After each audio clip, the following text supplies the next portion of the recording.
Hello বন্ধুরা, welcome to my channel. আমি রনিতা। বন্ধুরা, আমি আজকে তোমাদের সঙ্গে শেয়ার করব ঠাকুর শ্রী শ্রী রামকৃষ্ণ পরমহংসদেবের সহধর্মিণী মাতা শ্রী শ্রী সারদা দেবী জন্ম সম্পর্কে।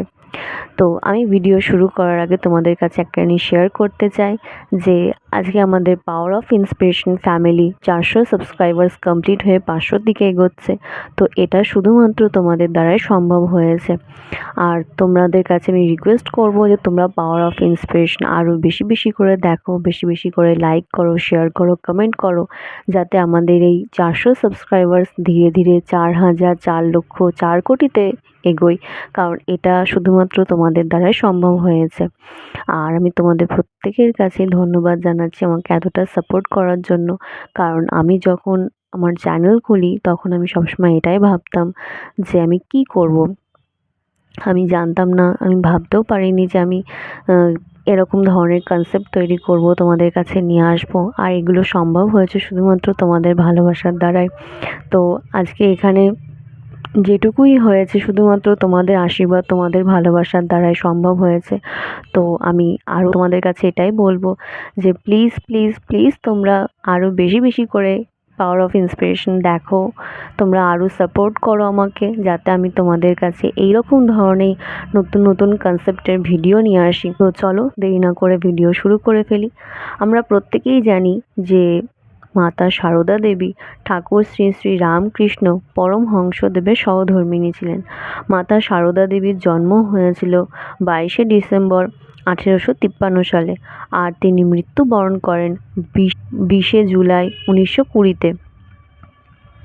মাতা সারদা দেবী ছিলেন 19 শতকের বিশিষ্ট বাঙালি হিন্দু ধর্মগুরু ঠাকুর শ্রী শ্রী রামকৃষ্ণ পরমহংসদেবের পত্নী ও সাধনা সঙ্গিনী এবং রামকৃষ্ণ মঠ ও মিশনের সংঘজননী। ভক্তগণ তাকে শ্রী শ্রী মা নামে অভিহিত করে থাকেন। রামকৃষ্ণ আন্দোলনের বিকাশ ও প্রসারে তার ভূমিকা অনস্বীকার্য।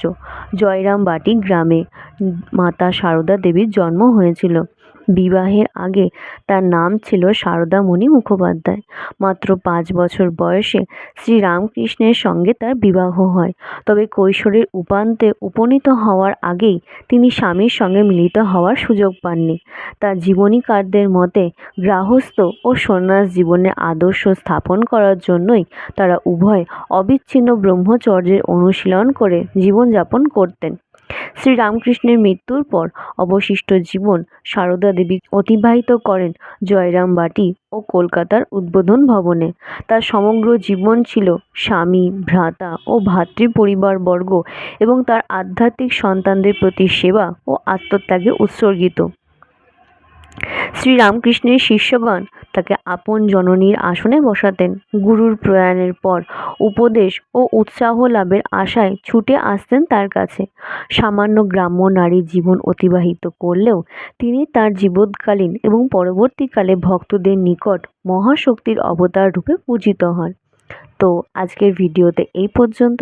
তোমাদের আজকের ভিডিওটা কেমন লাগলো আমাকে অবশ্যই জানাবে। যদি তোমাদের ভিডিও ভালো লেগে থাকে তাহলে আমার চ্যানেল সাবস্ক্রাইব করবে, লাইক করবে, শেয়ার করবে আর অবশ্যই কমেন্ট করবে। দেখা হচ্ছে নেক্সট ভিডিওতে।